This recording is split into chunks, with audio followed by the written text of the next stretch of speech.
Welcome back to Scene. I'm your host, Deanna Richards. Joining us today is LaTasha Brooks. LaTasha Brooks is a business consultant who focuses on access to capital through government contracts. LaTasha, thank you so much for joining us. Thank you so much for having me. This is so exciting. I love all your setup and all this fancy stuff you're doing. Thank you. I appreciate it. I actually found this picture. I found this picture at Target.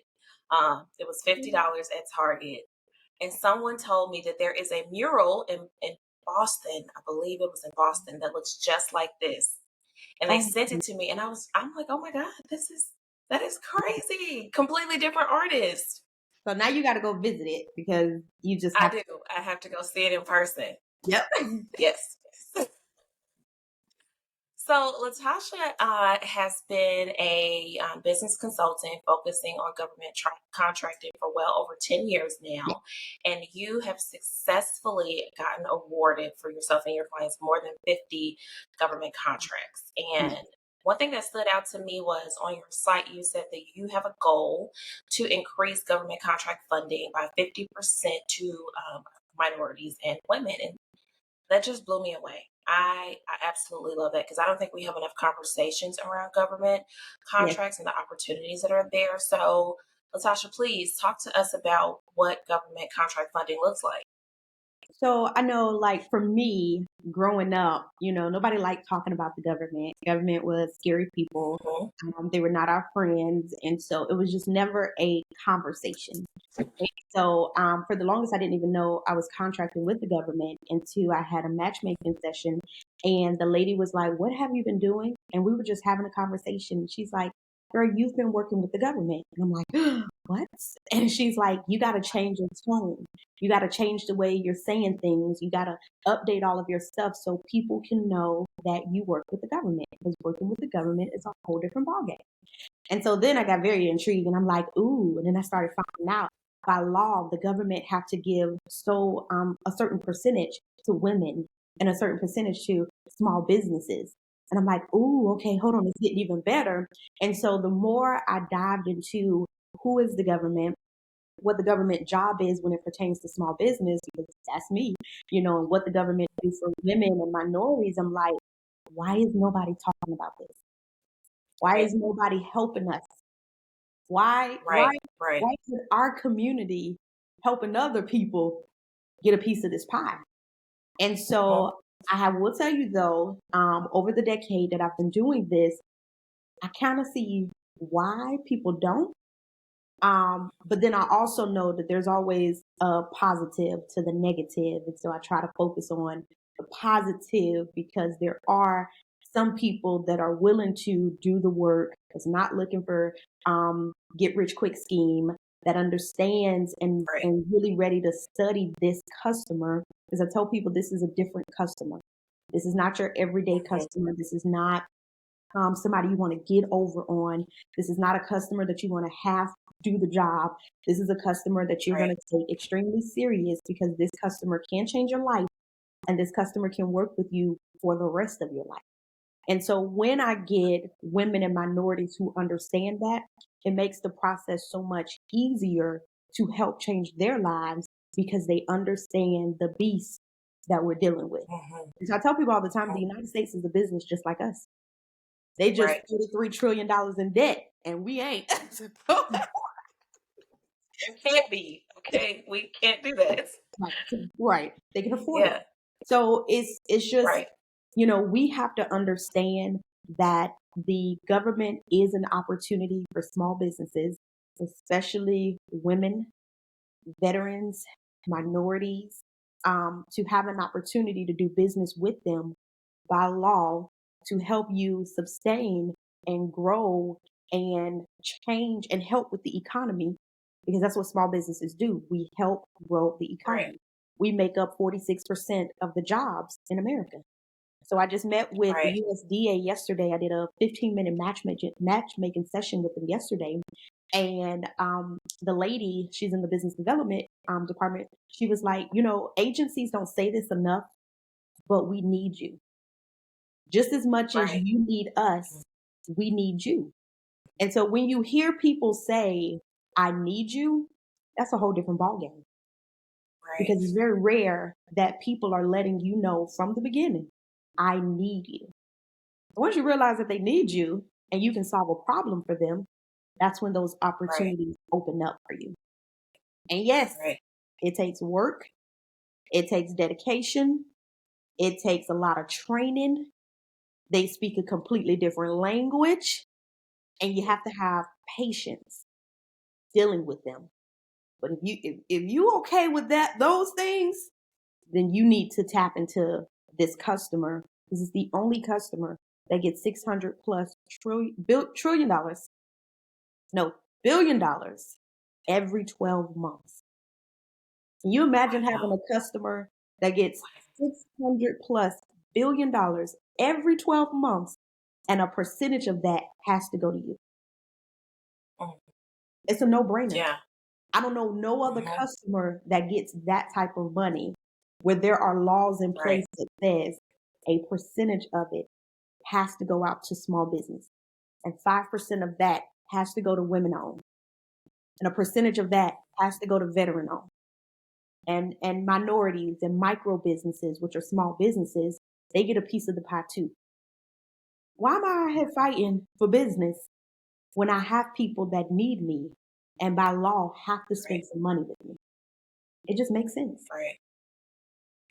Absolutely. Yeah. Wow. That is extraordinary. And you bring up a couple of good points, but the first thing you started with is the fear of the government, right? Because there is absolutely 100% a fear of the government in our community, in the Black community, in the minority community, because we've been told they're the big bad wolf. They want Yep. to steal all of your information. They just want to know what's going on in your life, and so that is an obstacle that I didn't even think that you would need to overcome before you even venture into that path.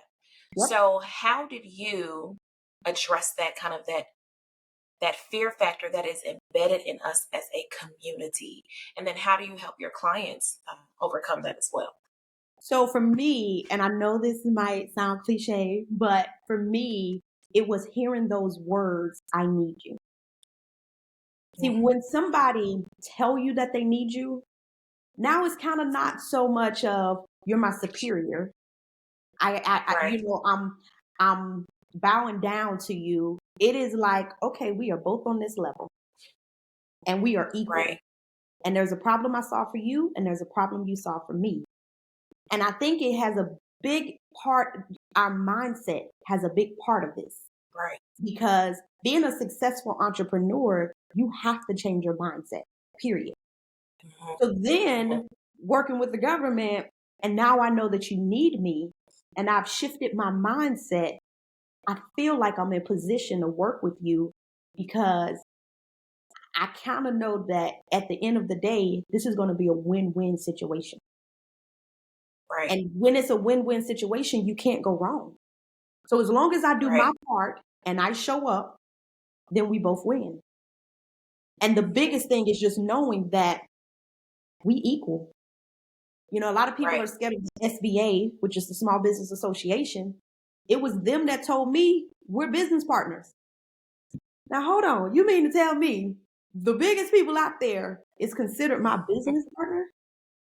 As long as I Right. follow the rules and I do what I'm supposed to do, then I'm good. And I Hmm. think the more we have this conversation where we understand that they're really not the big bad wolf, they Right. actually could change your life. And as long as you know that you have a job to do, you're going to be all right. But we don't have these Yeah. conversations. We don't even know who the SBA is. We don't even Hmm. know that there's money sitting on the table. We don't even Right. know that. And I think it's part of the problem is, and I try to tell people this all the time, be careful who you surround yourself with. Normally in our community, when you go into a neighborhood, all those people in that neighborhood is pretty much in the same situation. Okay, we getting Right. help from the Absolutely. government. It's you become who you hang around. So if I'm Right. constantly hanging around people that just like to go to work every day on somebody else's clock, I'm gonna be programmed to want to go to work every day on somebody else's clock too. But if I'm hanging around Right. people like, what are you doing today? Oh girl, I'm gonna stop by my commercial building. By 10 o'clock, I'm done for the day. Then I'm going to go pick my daughter up because she needs a mental health day. So then we're going to go get out there. And it's like, wait, how do you do that? Oh, I work with the number one customer in the world. Okay, well, how do I do that? You got to hang out with me for just a little bit now. Don't think this 2 weeks, your life going to change. No, you got to hang out with me just a little bit. But the longer you hang out with me, I become goals for you. If she can do it, if a lady that first of all, we look alike. And second off, she's happy. Who is this happy this early in the morning and like ready to conquer the day? It's because of my lifestyle. And if you hang out with me just a little longer, your lifestyle can be like this too. Because we tend to become the people we hang around.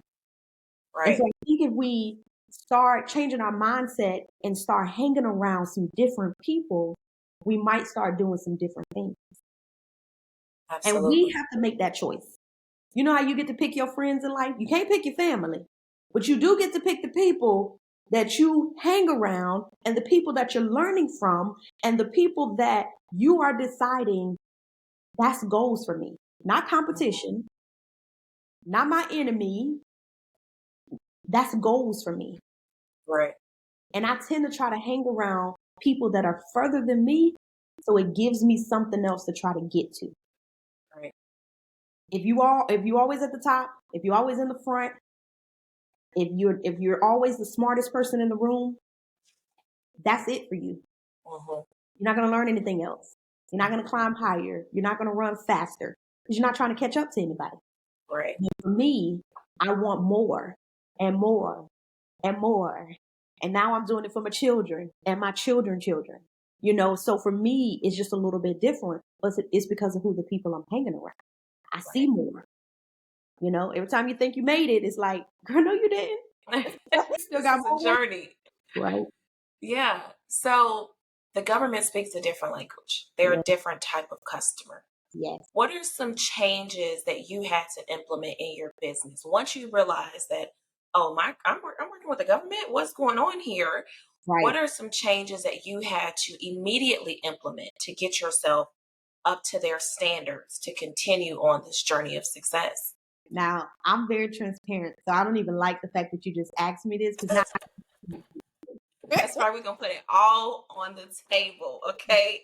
I'm telling you my business, okay? And I don't know if I like that. I don't know who's listening, right? But for me, the biggest thing, and don't you judge me, okay, is no judgment. You know how we think we can do everything. Mm-hmm. Okay, you need a shirt, don't worry. I made this shirt this morning. Don't worry, girl, I got you. Oh, you need a website? Don't worry, I do that too. You need your makeup done? I don't really do makeup, but I did all right. You know what I'm saying? Like, we do so many things. We wear so many dang on hats. But with the government, they don't want you wearing all those hats. Right. They're like, what are you really good at?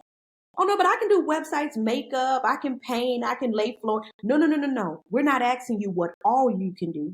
We're asking you, what are you really good at? Because we want to do business with you with that thing that you're really, really, really good at. That thing that you're so good at it that you have nobody else that we would pick outside of you because this is what you really do. And for me, that was hard because when you look at 2.3 million contracts available, you want to do it all. Oh, I got a cousin that can do that. And then I got another person that can do that. Because let me tell you a secret. And I hate this, but I'm very transparent and I share this. The government says you don't need experience, you don't need a degree, and you do not need a certification to do business with. So when you tell me that, then sure, I can do anything you want me to do. Right. That's not what they really want. See, the government don't want you taking a risk with them. They don't want to be your guinea pig. Right. Therefore, they want the best of the best for the job. Because at the end of the day, the government still got people to answer to too. And so they're not looking for you to do everything. They're looking to figure out what you're really good at. And for me, that was hard. Because believe it or not, the one thing that I'm really good at wasn't the one thing that I was doing. So while I'm trying to figure out how to explain how I can do all this other stuff, that really wasn't the stuff I was really good at. So I really couldn't communicate with them correctly because I'm trying to figure out how I'm telling them I'm so great at makeup, but I really don't do makeup. Right. I'm trying to tell them I'm so good at something else. And when they ask me for an interview, I can't answer none of the questions in the interview because I'm really not good at it. But since I've seen the Right. contract out there, I was like, oh, yeah, I can do that. That's $1 million. Oh, I can do that too. No, no, no, no, no. Right. And that's how we tend to lose opportunities. Instead of saying, hey, government, I'm really good at teaching people. Okay, what do you like to teach?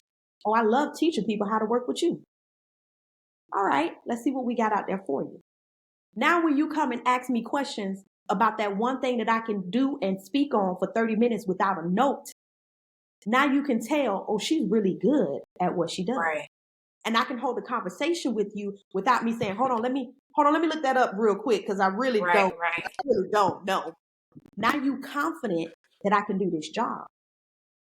And when you ask me questions, I can answer it with my eyes closed. I had to learn that, and it took me a very long time to understand that the government is not looking for me to tell them I can do everything. The government Right. is looking to hire me to do that one thing that I'm really, really, really good at.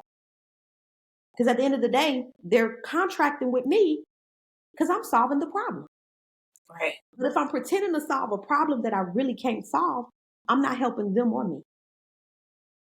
And a lot of newbies get into government contracting and they like, because their mind is blown that all Right. these Right. opportunities are out. How? How is it possible that they need me to go shopping for toilet tissue for them? How is it possible that I'm ordering 80,000 brown shirts for the local prison? How is that even possible that they need somebody to go contract for 5 years to clean our schools? I want to do it all. I can order the brown shirts. I can go get the Right. toilet tissue. I can go clean the schools. They might be okay with me ordering the brown shirts and getting that toilet tissue, but then when it comes to me saying I can clean the schools, they looking at me sideways. Right. Are you really good at cleaning the schools, or are you just trying to take this contract because it looks like an easy contract for you?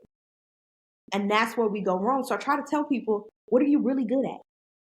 The government ain't looking for you to try to do everything. And that's why I train people, you're getting a piece of the pie. Just a piece.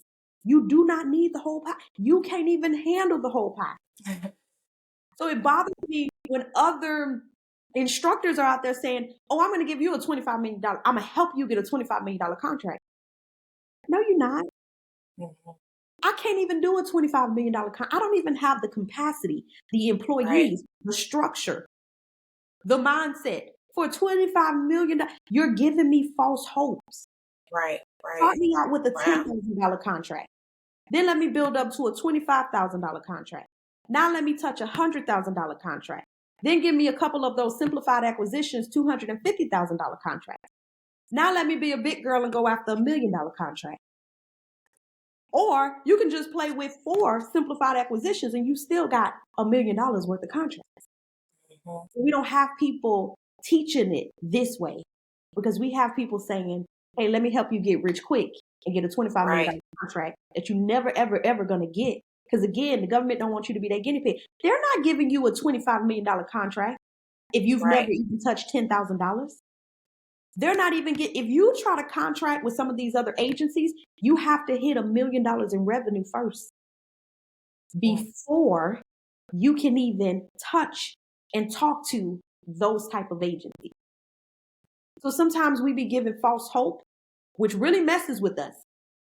Because Right. Lord forbid you go invest some money and somebody done promised you $1 million contract. And then you talk to somebody like me and I'm like, who told you that? Oh, I hate to be the one. I hate to be the one to tell you. Baby, you're not getting no $1 million contract right now. Right. We Right. got to crawl before we walk. Get your feet Mm-hmm. wet. Make sure you like this customer. It's just like a marriage. Right. You might not Mm. like the way that the government do business. This might not be your customer. You might be more comfortable subcontracting with me because I like this customer. But you don't really want to do that much Mm-hmm. work.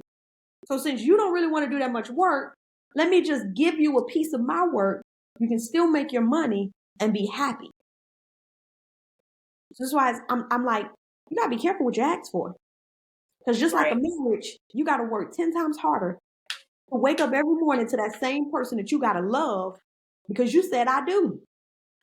Right. You can't just Right. walk away. Now you got to divorce the government. You know how ugly it is divorcing the government? Okay. It's just like divorcing anybody else. Okay. It gets real sticky and ugly because you got to do all, Right. we paid you some money. You got to execute and you got to do Mhm. it well, even if you don't like them. You got to be careful. Mhm. Don't go into it with the wrong mindset. Don't go into it Right. with expecting the wrong stuff because you're going to get your feelings hurt. Right. Right. Yeah. Yeah.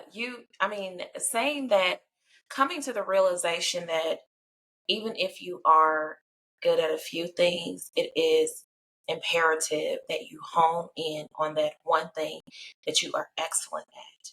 Yeah. And you see that happening pretty often, especially when you're new in your entrepreneur journey. Like you said, oh, I could do makeup, or I could do hair, or I could do nails, or I could clean up your house. And that's great. Right. But what are you really, what can you implement and excel in, and then teach others how to do that? What's that one thing that's going to make you stand out from the crowd? And a that's a huge realization that you have to have. That's a conversation that you have to have with yourself Ooh, and be girl. willing to implement and make that change. So I appreciate you for being, that was very honest, because it's hard. It can be hard to admit that to yourself, right? Let me tell you when you know you don't woke up. When people ask you what you do and you saying 4 or 5 different things, you've already lost them. And so when you really can't explain who you are, what you do, and what problem you solve, you've already lost your clients. And the sad realization is half of us don't know. Yep. You know why? Because we haven't practiced something for 5 years, 10 years, 15 years. Think about corporate America. I always tell people to mimic corporate America. When Right. you get hired with a job title, and then you got a description. And as long as you're on that job, and you know, back in the days, our parents be on jobs for, I have somebody that is a nurse. She's about to turn 80 and she's about to retire at 80 Wow. years old as a nurse. That means for at least 60 years, she's been doing nursing. That Mm. lady is an expert, which is why she's been able to do this all the way up until 80 years old. Corporate America bring you in. They train you on something. Some of them, y'all don't. I know. I work corporate America, and I know everybody ain't made equally. Okay, but Exactly. they're supposed to do it, right? It's Right. you on something, and you end up doing that or elevating to another level, but you Hmm. normally stay in that industry or that job description or that title, and you do that over and over and over and over, and that's how you become really good at something. Entrepreneurs think one week we one thing, the next week we another thing, the next week we something else, next week we something else.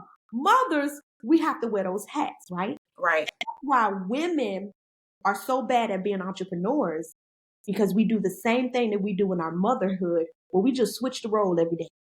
Hmm. That's why women are normally working in the business and not on the business, because we tend to can't let go because we know we got a super cape on, and anything that we need to solve in motherhood, you don't have no choice but to solve. And Right. you tend to take those traits over with you in business. But Mhm. that's not how business is supposed to go.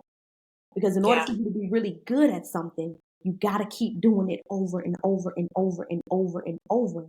And that's why we're so lost with who we are, what we do, and what problem we solve. Because every day we're trying to solve a different problem. Right. Right. Yeah, and you bring up a good point about women in entrepreneurship, right? Because I mean, the studies show that women run businesses, they perform better, Mhm. right? We may not necessarily have all the we don't have access to all the tools, the Right. resources, funding, education, and so you often find that women are working in the business, right? Yeah. They're the ones, just like how they're running their household, even if they're in a two-income household, they are the one taking on majority of the work. And so, in your experience, do you find that that can be a benefit because you are a woman or a mother, or that it can hinder you? Because the numbers show that women-led businesses, they perform better, right? So how do you find that that transition, that fine line where you're not overworking yourself and doing everything, and you become comfortable with that delegation piece so that you can work on the business and not in the business? So again, you got the tough questions, and I'll tell you, I told you we just having a conversation. I don't want to talk to you no more. I'm just going to tell you straight up. Okay, I don't want how long we got? Listen, no, Let's wrap this up. you need me. You need. I gotta go. Get out of here. Listen, I done got hot. I feel like I'm in a hot. Bye. You got to stop asking me questions, okay? Because you got to call my business out there. Y'all don't listen. Hey, I feel so bad because I say the wrong things out my mouth sometimes, right? No, And but this is great. This is great. I appreciate you just telling us from your experience what you've seen that works and what doesn't work and what we need to change. listen, you know how you be in church and you know the pastor talking to you, you can do it like You this. convicted. So, okay, y'all don't be mad at me. It is a different ball game when you're working as for yourself as the CEO and you're working for somebody else and you're running their company. There you And go. so if you pay attention to the world, at one point we were trying to get more women into higher position in leadership. And that's Right. COOs, management, operators, running the whole organization. And we felt good. Our percentage increased and we have more women running other people's businesses. When you think about a woman, we tend to not like to disappoint people. So if you believe in me and you trust me, if you put me in a high position, I'm going to take off. Right. I'm going to do everything that nobody else has been able to do because it's me. Right. But when you're the CEO and you don't have to answer to anybody else, and it's solely your responsibility to run that company, and the only person you can let down is yourself, and we tend to let ourselves down a lot more than we would do with anybody else. Right. When you look at entrepreneurship, there's really not a lot of successful women CEOs. But when you look at us in other people's business and running other people's businesses, we're shining. And that's because as a CEO, a woman-owned CEO of a small business, at the end of the day, I don't answer to anybody. And so I had to learn how to separate that mommy mode from the business CEO mode working for myself. Because I'm a shine if you put me on somebody else's job. I'm gonna be it's gonna be like everybody talking about me. Oh my God, this black woman and young black woman. I like to throw that out there sometimes. This young black is killing it for Nike. But then you put that young black woman as a CEO of her own company, and you don't have the support that you had in Nike. And you don't have to answer to absolutely nobody but yourself. It's hard being a woman running a company and staying in your lane and doing the job that you need to do without trying to save and help everybody else. Right. And nobody is having this conversation because you don't see a lot of us. Nobody's talking to us. So we don't have the opportunity to get this crap off our chest. Like, it is hard being my own boss. Absolutely. It's 10 times easier if you put me as the COO or the operations director at a corporation. I'm going to take off because I'm trying to prove a point to this company, this corporation, that I'm just as good as Bob was when he was in here. But when you're your own CEO, you ain't got nobody to compare yourself to. You only know what you know, which is why it's so important for women to constantly develop personally and professionally. Because we some stubborn creatures. We only know what we know. My husband would tell you, you can't tell me nothing. I know it all. That ain't true, but that's what he thinks. I should know it all. And the problem with that is if you're not constantly developing yourself, you're detrimental to yourself. But there's not a lot of CEOs we can have this conversation with. Now, because of the pandemic, it's a lot more of us. However, We normally don't get time to talk to each other because we're working in the business, not on the business, because we're trying to keep it afloat. Right. Because we have a lack of access to support. We do. And you brought up a good point about we don't have that space to vent. And let me just put this out there. I'm an advocate, especially for Black women, Black entrepreneurs, Black mothers, to Yep. go to therapy. Oh, I will sing that from the mountaintop. Go to therapy, yep. please. Because of that lack of access to support, it is overwhelming if you are an entrepreneur, even if you're an employee or you're just a mom, or you're not just a mom, but you're a mom or you're a wife. As a woman, and especially as a Black woman, not having that access to support is overwhelming and it can consume you. And so let me say that I am an advocate for going to therapy. Please go to therapy. Mhm. But I think you make some really, really good points because there absolutely is a lack of access to support, which leads us to being in the business, wearing all the hats all of the time. And then, the reality of it is, and I know this because I used to be a corporate banker, so I understand when it comes to access to capital, access to education. And it's a little different now because of social Yep. media. Right. You see a lot of these organizations and big banks, they want to give funding opportunities Yes. to women entrepreneurs. Um, but when you're going in for a traditional bank loan, there's so much more that you have to prove Yep. to show that you're qualified to even be able to afford to bring someone on as a Right. team member so that you can start to delegate. We do it to ourselves. I hate, and again, I'm very transparent. We tend to like to skip steps.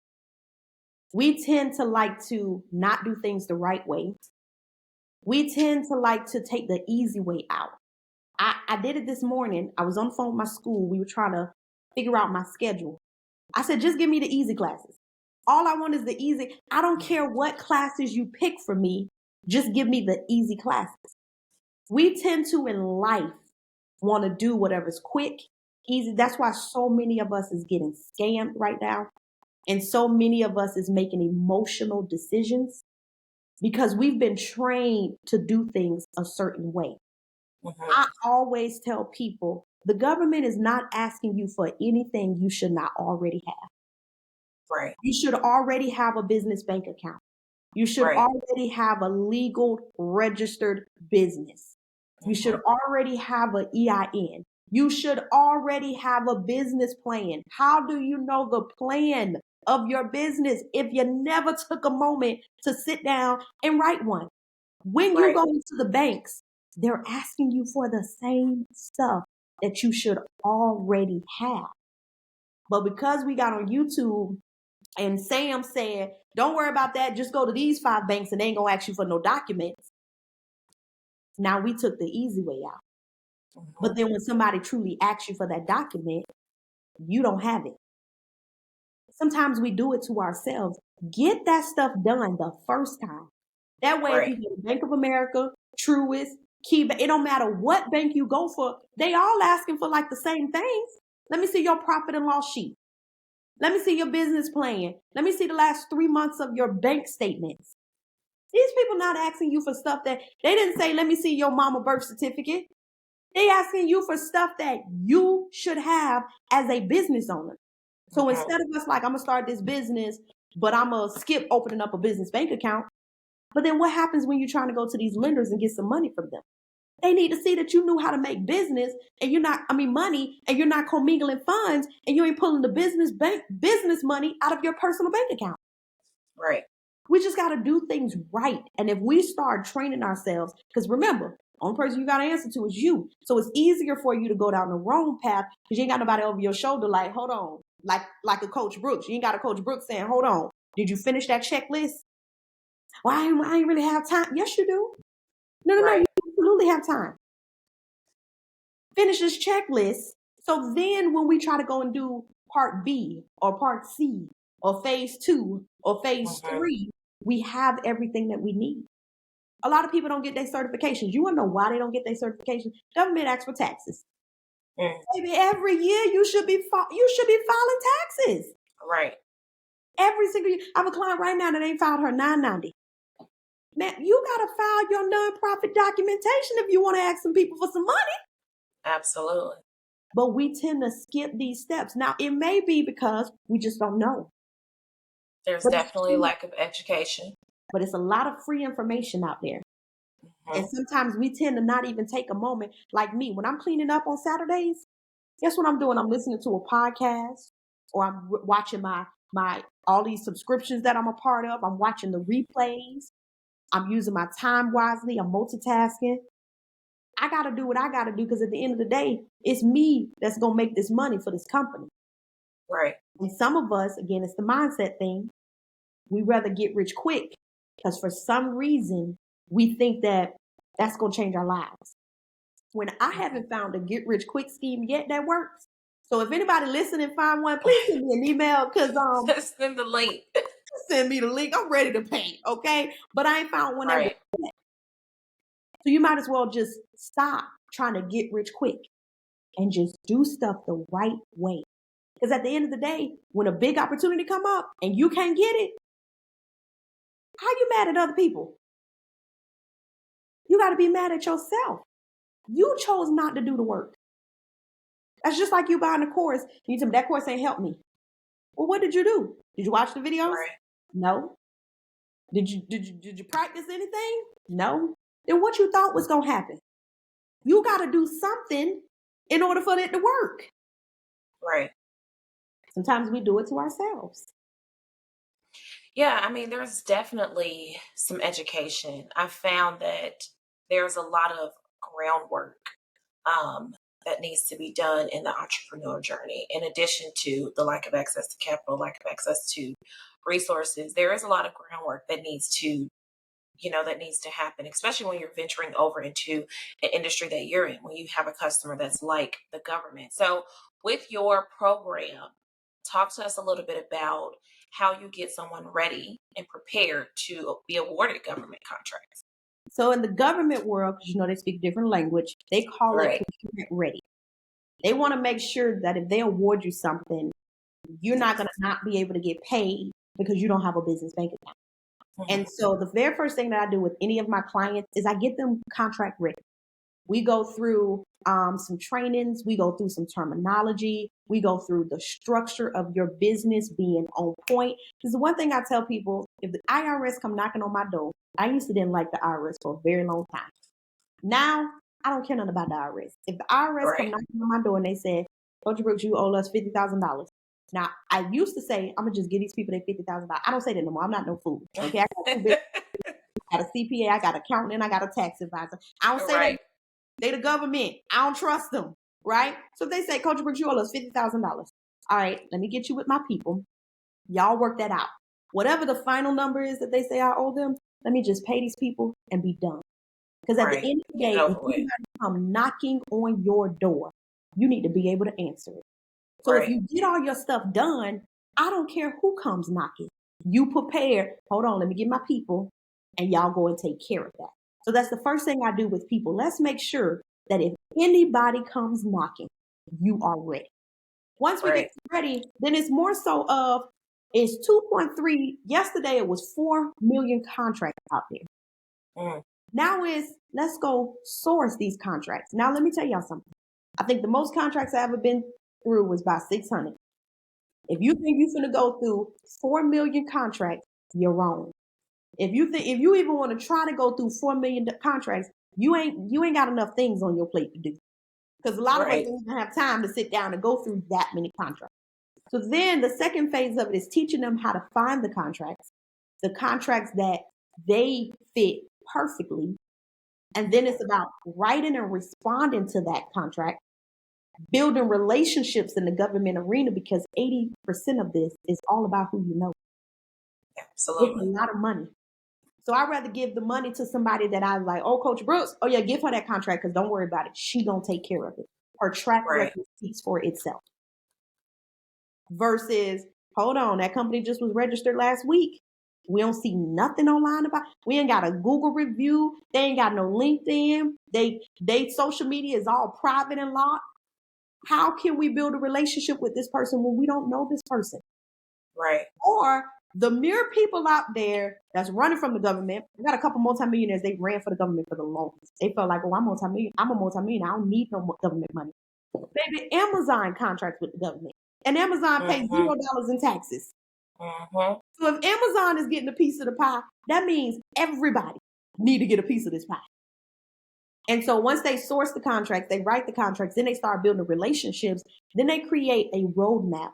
What do you want your relationship with the government to look like? And that determines how much work you got to put in. Don't tell me you want to marry the government and you don't want to get to know the government first.